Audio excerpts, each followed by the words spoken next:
Hey all, it's your girl Fee, bringing you authentic conversation to feed your soul and make you whole. Welcome to a little of this and a little of that. So what is this all about?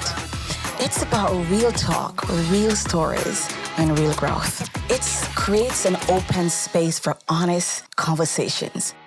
Wherever you're tuning in from, thank you.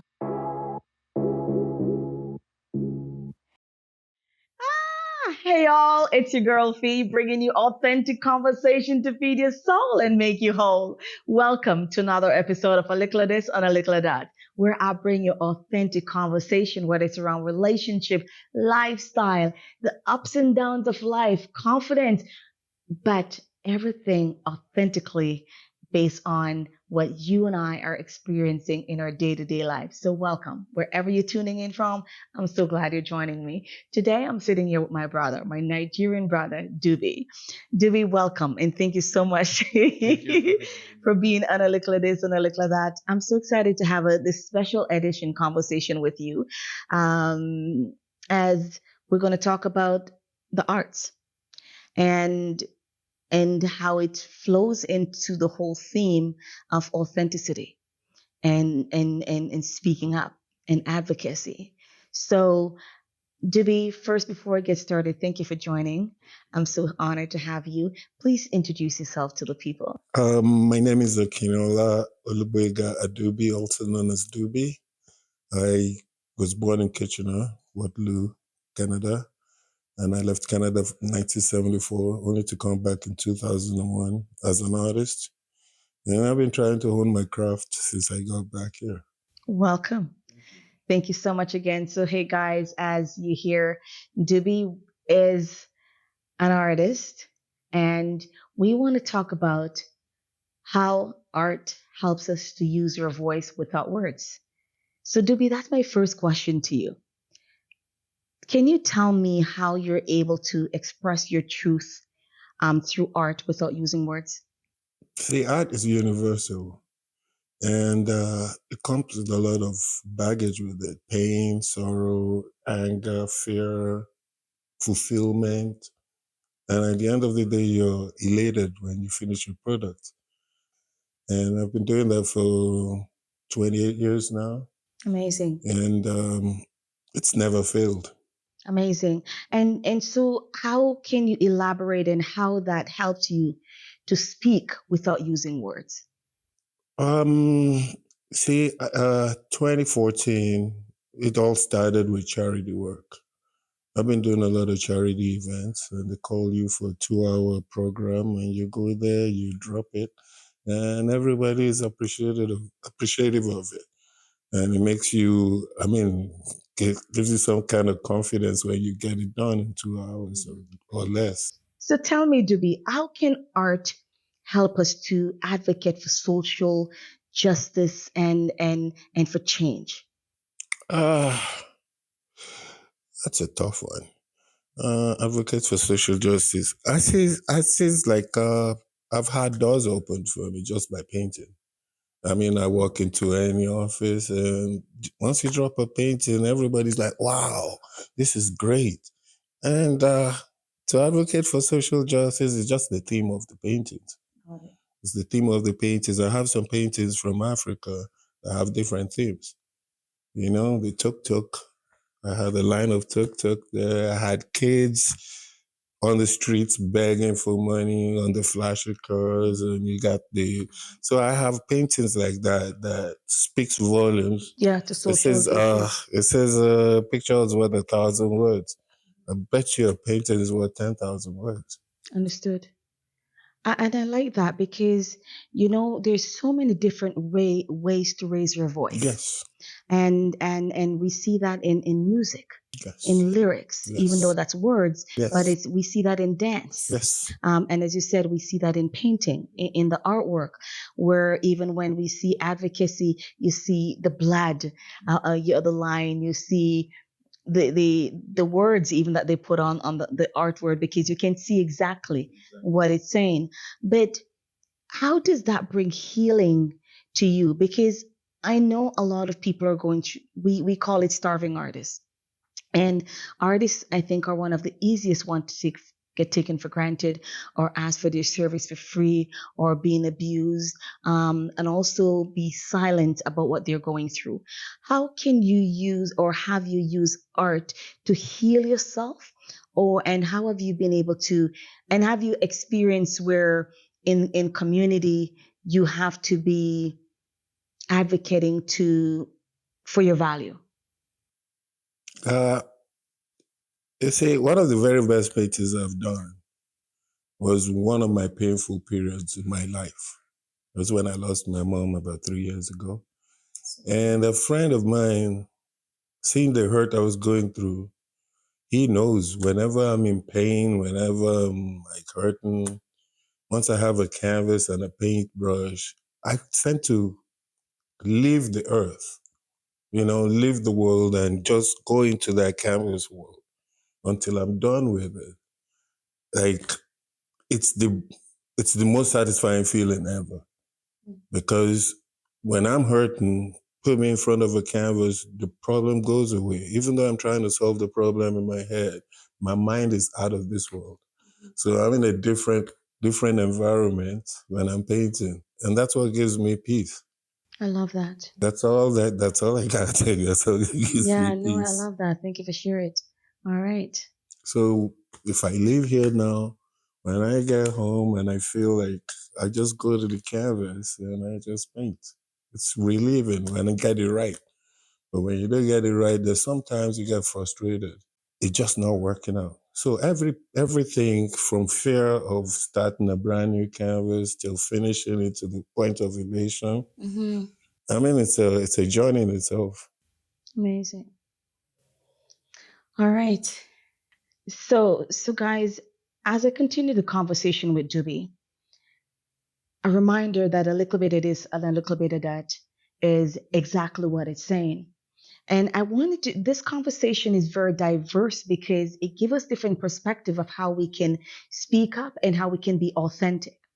Dubi, I think painting is one of the most, and art, let me say art, is one of the most authentic way of expression that I've seen and known. Um, has that been, was art the first place you're able to start showing up as your authentic self? Or were you always authentic in showing up authentically in your personality before you start painting?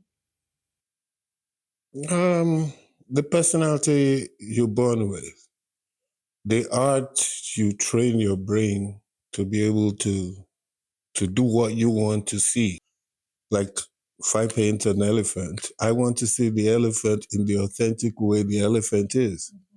There's several, well, growing up in Nigeria, I met several prominent artists, and they says, "You're going too far." I goes, "No, it's what I want to see. If I'm not happy with it, I have to be happy with it." So bring it like it's it's the only thing I've ever known. From the age of 7, I was a pencil charcoal artist, and surprisingly enough, my school stole all my paintings, all my sketches, Hmm. because they says you passed, and everybody got B written on there and C or D. It says you passed, you got an A, but where's my paper? But the school was piling it up. Ever since then, I knew they were using it for competitions, and we always came first. With Wow. the pencil work and everything, we always came first in fine art. We had this intercollegiate thing we did in high school. So, and I went to a military boarding school. So art had always been my escape, even in the boarding school, because there's no mother or father for 3 months at a time. So you always delve into that art thing. You want to get better and Hmm. better. Then at the age of 25, 26, I picked up painting. Because someone says, if you can make greeting, I used to make greeting cards. Hmm. So if you can make greeting cards like this, you should be able to do oil paintings. I said, yeah, I could try. So Amazing. the first one took me a month and a half because I had to dot my I's and Yes. cross my T's and make sure that every color is right where it's supposed to be. And that's the way I do. And so, looking back then, Dubie, at your journey, being in school, motivating yourself and doing this, as we wrap up, this final thoughts from you. How can we get more mentors for young generation to fall in love with the art, and to keep this generational, I would say, legacy going forward? You see, most of what the younger generations now think is they have this "I can't" mentality. Most of them have this "I can't do this, can't do that." And then one of them is what happens to be my daughter. Oh, daughter, I can't do this. I says, you want to paint landscape painting? Let me show you. She's holding the brush like this. And I says, no, grab a big brush. You want to do this like you don't want to waste your time on it. So she grabbed a big brush, and the minute she put it down, she was smiling. And she says, yeah, now you feel better. You're doing something that actually you can see over the years. I say, I did that. Mm-hmm. Amazing. But not everybody have that father, right there who can say, grab this other brush. And so in terms of mentorship, what can we do more to find mentors? Well, if only you can. I did a show for one vanity gallery recently where I had to go to a high school and do a painting of one of my favorite painters, Jacob, the dog I was telling you about. So I taught the kids how to paint, and you should see what they came up with. Amazing. You should see what they came up with, and they were so happy with the class. It was like a 2-hour class, and they were really, really happy with the class. So going to high schools as a guest artist will really motivate them. Because I was painting on stage too. Just like they were painting, I was painting on stage too. Just showing them all the tricks and everything, and most of them got it. Hmm. Most of them got Amazing. it. Amazing. Well, you know what, Dubi, thank you for that because, as I said, art is so beautiful. Oh, It's in its own perfect ways. Um, and we see just the other day, there was not a guy put a banana on a on a canvas for billions of dollars. yes, yes, yes. We have that too. We have kids. You see, the thing about motivating people is, what do you want to do? What is it you want to convey outside? Yeah. If I 3 years old kid slapping paint on canvas, they're selling for tens of thousands of dollars. Mm-hmm. But is that what the kid wanted to do? No. But you're steering in that direction so that it thinks abstract art is everything. Abstract is just a part of it. Mm-hmm. There's realism, there's impressionism, there's different kinds of art. Like Amazing. for mine, everybody says I'm a realist, but actually I'm an impressionist. Mm-hmm. I just put the right colors where they're supposed to be, and it works out. Amazing. Amazing. So, Dubie, in your final thoughts that you want to leave with the with community, what would you want people to know about you? And if people are hearing from you and want to reach out to you, um, how would you want them to get in touch with you? What do you want to tell them about where you're at now, what you're pursuing, and some of the things that you would want to the community to reach out to you about? Um, for next year, I was I was planning it this year actually. I just wanted to meet people, see them in their own comfort zone, do a couple of sketches, paintings for them, go across Canada. I've been planning it, but then I thought maybe I should just write my book next year. By April, it should be out. I'm hoping if I can get the manuscript together, and then still go across Canada and meet people in there. Because, people are quick to judge these days. The first person to speak is always the right one. And nobody bothers to confirm what the other person's mindset was. So, but now, going across Canada, you said, see the diversity thing. I have artists that I work with that, like Frank Jiang, who's Asian, and we're collaborating together. He does airbrush work. He's going back to oil paintings. I'm doing oil paintings. I'm going back to airbrush work because I used to airbrush cars, motorcycles, everything. So yeah, we're collaborating that way. And then I have some other artists too that are willing to work with me. And if we can all go different schools, different classes, teach art, I mean, the interest in art will come back. Back when I was growing up, we had handwritings. Yeah. But now most kids can't even write their name, but they can type it on the computer. Mm-hmm. So you got to bring that back. That the old school with the new school is the way we're supposed to be doing it. I remember growing up, my grandmother, she loved this Mona Lisa painting. You know, as you're sitting right there and the painting behind us here, the Mona Lisa was always there. It was a big, huge poster. I never knew that was a small painting, but she had it. She sat under that picture. And for 37 years, that thing stood on that wall, at least since I've known about. Mm-hmm. And then the day the thing came down was the day I gave my grandparents their anniversary portrait. It was the portrait of a wedding day. I turned the black and white picture into colors. Okay. So when she saw it, she looked exactly the same in the picture, but she looked older in years. She's still alive in England. So she was the one that's always like taught me about art because she read the news at 6 p.m. for 1/3 of the country. Mm-hmm.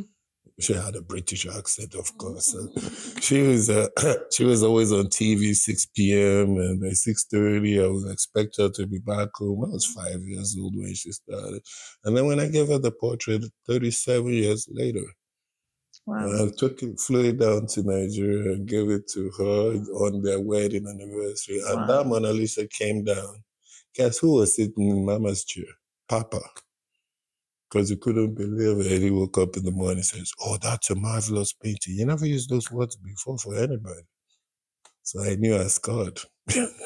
Yeah, and this is why, as you said, we got to pass on these talents to the next generation because it's a therapy, Oh, it's it it's is. it's creativity, it's expression, and I can't see a world where art doesn't exist.